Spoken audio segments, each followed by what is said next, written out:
जो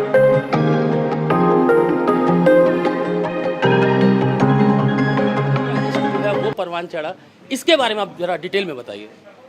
हमारी पबजी में ही हुई मुलाकात। फर्स्ट टाइम तो हम साथ में गेम खेलते थे वहीं में। अचानक एक बार अचानक से आ जाते हैं, कहीं सऊदी का भी होता है, इंडिया के, पाकिस्तान के, सब मिलके ही खेलते हैं, 4-4 लोग खेलते हैं। तो हम ये अचानक से अपने दोस्त के संग खेल रहे थे, तो ये 2 आ गए हमारे साथ। तो उसे पबजी खेलते खेलते तकरीबन 2 महीने तक तो पबजी खेलते रहे। फिर नंबर दिए एक दूसरे को, फिर एक दूसरे को अपनी कंट्री दिखाते थे, ये मुझे अपनी दिखाते थे, मैं इनको अपनी दिखाती थी।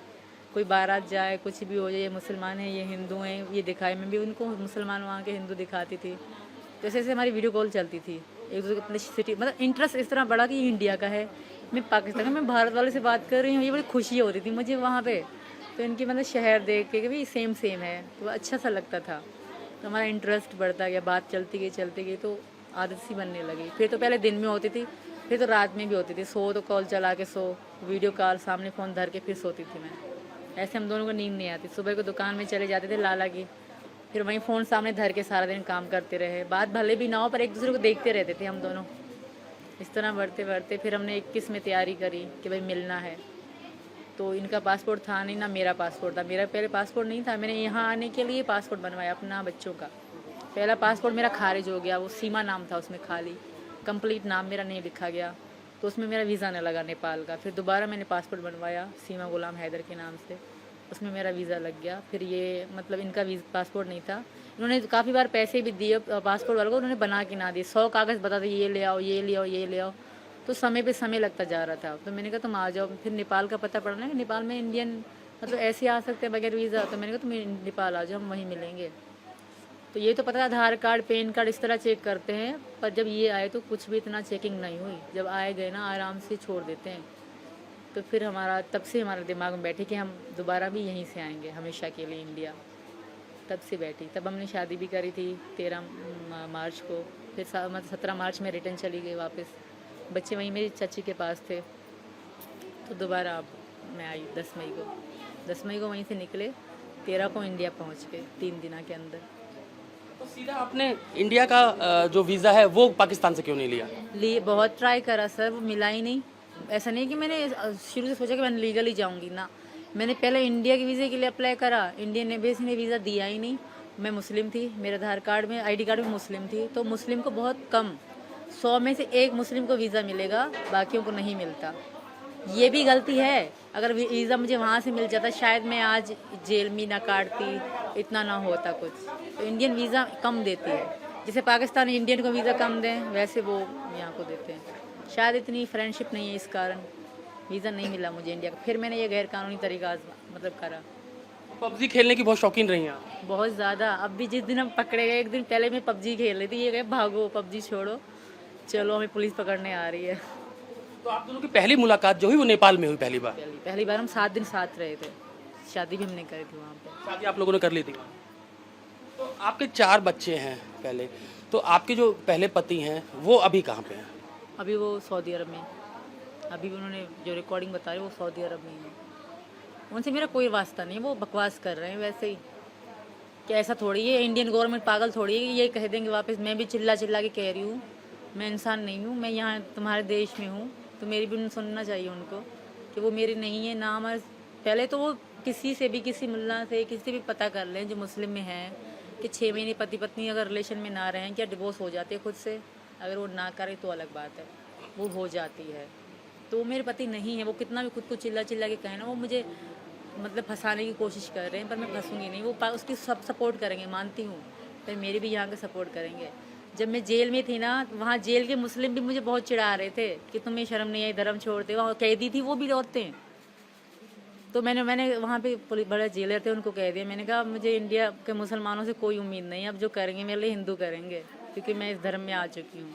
वो टोकती थी मुझे वहाँ की मुस्लिम जो कैदी थी औरतें कि धर्म छोड़ दिया, ये छोड़ दिया, ईमान से भटक गई हो, इस तरह की बहुत मतलब बातें। फिर मैं पुलिस वाली थी, रीमा और शिवानी दीदी, वो बहुत अच्छी थी, तो उनको मैंने कंप्लेन करी, तो उन्होंने डांट दिया मेरे को कि क्यों कह रहे, कहते जब हिंदू लड़की मुस्लिम से करे तो वो राइट है, अगर मैंने करी तो वो रॉन्ग कैसे हो गया? मैं अपनी मर्जी से कर रही हूँ, मैं बच्ची नहीं हूँ, 27 साल की हूँ।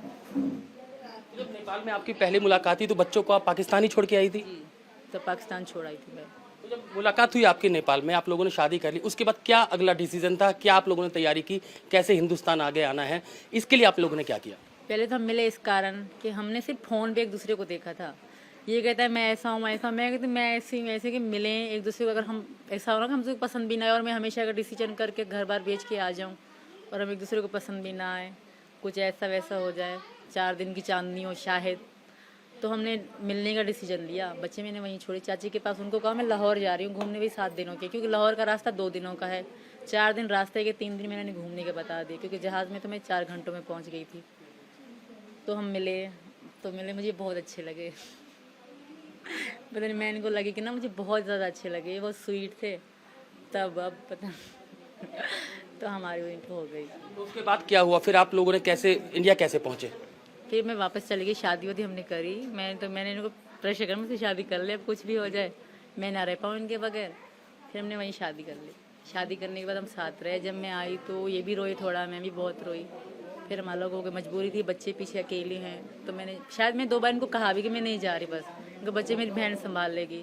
तो इन्होंने कहा नहीं, वापस जाओ, तुम्हारे छोटे बच्चे हैं, वो तुम्हारा इंतज़ार कर रहे होंगे। छोटी मुन्नी मेरी बहुत छोटी है, तो मुझे इन्होंने ही वापस भेजा। मैं तब भी वापस नहीं, मुझे रोना सा आ रहा था कि मैं सचिन से दूर जा रही हूँ, पता नहीं दोबारा वीज़ा लगे कि ना लगे, आऊँ कि ना, क्योंकि हमारे जो एयरपोर्ट पे बहुत घटिया लोग रहते हैं। जो हमारे एयरपोर्ट के हैं ना सिक्योरिटी वाले, बहुत घटिया है। सब पे पहले पैसे मांगेंगे, डायरेक्ट आपसे पैसे मांगेंगे कि रिश्वत दो और फिर जाओ। अलग खड़ा कर दिया मुझे पहले भी।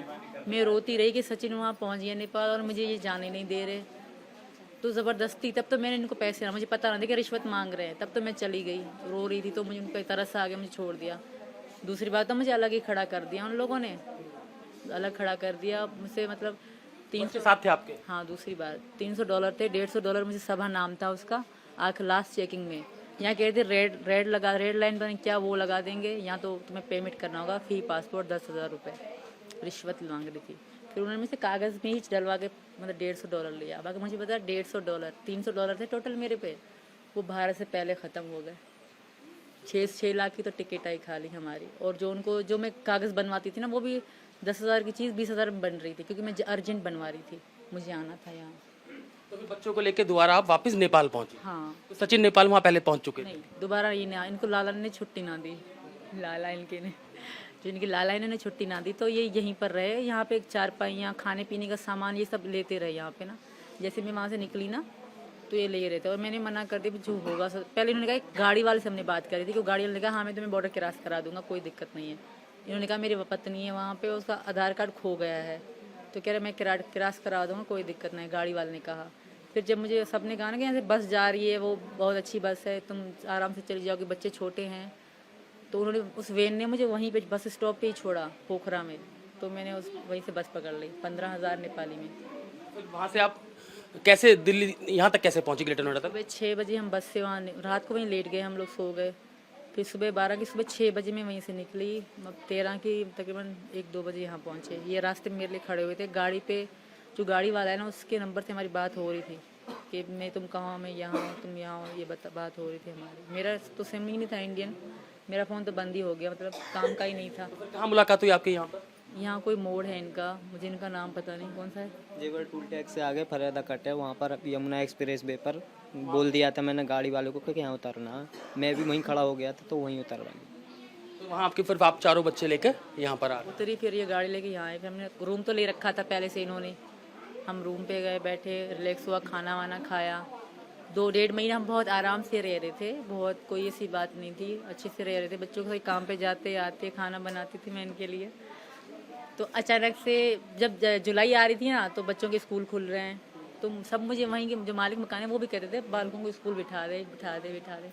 मैंने कहा यार तुम किसी से बात करो, तुम्हारे ठाकुर में बहुत ठाकुर हैं, किसी से बात करके देखो। तो उन्होंने किसी से बात करी, तो उन्होंने कहा ठीक है मैं वकील का कर देता हूँ। उनका दोस्त था, अच्छा सा दोस्त था वकील उनका। उन वकील ने इनको बुलाया पहले, फिर मुझे इन्होंने कहा तुम तैयार हो जाओ। मैं लाल साड़ी पहन के दुल्हन जैसे तैयार हो गई, हमारी कोर्ट मैरिज हो रही है। तो उसने हमें फंसवा दिया वकील ने, हमें कहीं से अरेस्ट वरेस्ट नहीं करा गया, क्योंकि मैं घर में बैठी होती थी। हमें सिंपल लेडी जैसे रहते हैं इंडियन में वैसे ही रह रही थी, कभी साड़ी कभी क्या पहने। तो उस वकील ने हमें फंसवा दिया। और पुलिस को कैसे पता लगा कि आप आई हैं? फिर पुलिस पहली वकील ने बताया, उस वकील ने इन्फॉर्मेशन पुलिस। कचहरी गए थे, तो फिर पुलिस ने क्या पूछा आपसे? जब पुलिस आपके पास आई तो पुलिस ने क्या पूछा आपसे? यही पहले शुरू में 2 दिन तो बहुत टॉर्चर करा, मतलब थोड़ा सा सख्ती तो उनकी बनती थी। जब उनको थोड़ा कंफर्म होने लगा ना कि मैं झूठ नहीं कह रही, जो भी कह रही हूँ, जो भी जगह बता रही हूँ सच बता रही हूँ, फिर बहुत अच्छे रहे, फिर फ्रेंडली रहने लगे। एक थे, मैं नाम नहीं बोलूँगी, एक ऑफिसर थे, मुस्लिम ही थे, बहुत मारा इनको, बहुत ज़्यादा, बहुत ही ज़्यादा, जितने हद से ज़्यादा कहते हैं ना, मुझे भी मारा, इनको भी मारा, गाली गलौज भी करा। ओनली वन, एक ही ऑफिसर ने, बाकी सब ने बहुत रिस्पेक्ट दी, बहुत। जैसे पाकिस्तानी में थी तो बहुत अच्छे से मुझसे बात करना, बच्चों का ध्यान रखना, हमें साथ बिठाते थे, बहुत रिस्पेक्ट की हमारी। लेकिन फिर जब आप सचिन से आपको प्यार हुआ, आप हिंदुस्तान आ गई, लेकिन जेल आपको जाना पड़ा, तो वो कैसा रास्ता रहा कि आपको उम्मीद थी कि आपको जेल भी जाना पड़ेगा? नहीं, मुझे ये उम्मीद नहीं थी कि मैं भारत की जेल में बैठूंगी। वहाँ मैं ये सोचा करती थी क्या सोचती थी और क्या हो गया, पर ये शायद अच्छा हुआ, ऐसा हुआ शायद। आगे डर डर के रहने से अच्छा था कि ये हो गया। अब बस यही रिक्वेस्ट है कि आगे अच्छा हो जाए, बस हमारी मैरिड हो जाए। लेकिन आपके पास अभी भी भारत की सिटीजन नागरिकता नहीं है, तो इसके लिए अब आप क्या करेंगे? क्या ही आपको डिपोर्ट कर दें, वापस पाकिस्तान भेज दें, तब आप क्या करोगे? इतना अनर्थ थोड़ी करेगा भारत। इतनी रिक्वेस्ट कर रही हूँ, इनकी पत्नी हूँ, हिंदू धर्म में हूँ, मैं से ऐसा मत करें। और आप सबसे भी रिक्वेस्ट है कि मेरी हेल्प करें। मैं नहीं जाना चाहती वापस, मैं मर जाऊँगी, गाड़ी से कूद जाऊँगी, कुछ भी करूँगी, मैं वापस नहीं जाऊँगी। हिंदुस्तान अच्छा लगा आपको? बहुत, यहाँ के लोग, यहाँ के रीत, यहाँ का हर चीज़ बहुत अच्छी है, यहाँ का खाना सब बहुत बढ़िया है। तो सीमा वापस पाकिस्तान नहीं जाना चाहती हैं। सचिन भी हमारे साथ हैं। सचिन, मुलाकात का तो बता दिया हमें सीमा ने कि कैसे आप लोगों की मुलाकात हुई, पबजी आप लोग खेलते थे उसके बाद हुई, लेकिन जब सीमा यहाँ पर पहुंची तो आपको जेल भी जाना पड़ा। किस तरीके का वो आपका पूरा तजुर्बा रहा जब पुलिस ने आपको बुलाया, पूछताछ की, आपसे मारपीट की? सर वही जो पढ़े लिखे होते हैं तो वो तो थोड़ा बहुत सर तो शक समझते ही हैं कि वहाँ से आई है पाकिस्तान से, एक वैसा देश है वो, पाकिस्तान के नाम से हर कोई भी ऐसा ही समझता है कि कोई ना कोई होगी ये एजेंट फेजेंट। तो सर कोई बात नहीं है, वो जो हमारे अंदर सच बात थी वो तो वो ही रहती। अब वो जो बात अगर वैसी होती तो वो अब तक निकल चुकी होती। तो सर ऐसी कुछ बात नहीं थी, बस हम दोनों का प्यार था, इस वजह से ये यहाँ पर आई। तो शादी कर रहे हैं? शादी तो आप नेपाल में कर चुके हैं एक बार, अब दोबारा शादी? घर वाले तैयार हैं शादी के लिए? हाँ जी सर, घर वाले बिल्कुल तैयार हैं, सब घर वाले खुश हैं कि ये यहाँ पर है, बच्चे भी रखने के लिए मंजूर हैं। घर वाले ये कह रहे हैं कि जैसे यहाँ के रीति रिवाज हिंदू धर्म की शादी की जाती है, उस तरीका की जैसी भी तरीका की हम पर बनेगी, उस तरीका की हम आपस में तुम्हारी शादी करा देंगे। तो कब शादी की अपडेट फिक्स हो रही है? अभी कोई पता नहीं है, कल परसों में देखते हैं, गंगा जी नहाने जाते हैं हिंदू। कोर्ट मैरिज हो जाएगी हमारी, ताकि कागजी शादी रहे और मुझे यहाँ से भगाया ना जाए। तो आपको लगता है कि भारत सरकार मान जाएगी कि जो सीमा है वो हिंदुस्तान में ही रहे, आपके साथ रहे? सर मैं विनती तो यही करता हूँ कि हमारी यहीं पर रहे, और वो कर रहे हैं कि जाने वहाँ न जाने दें बस।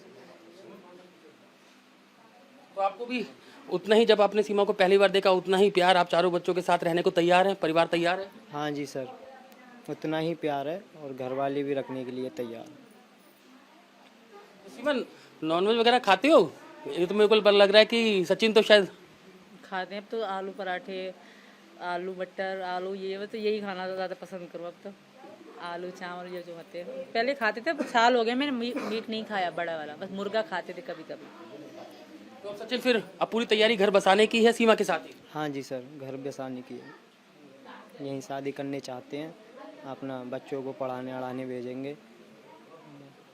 लेकिन जब हिंदुस्तान पहुंची तो आपको, सीमा को और आपके शायद पिताजी को भी जेल जाना पड़ा, तीनों को।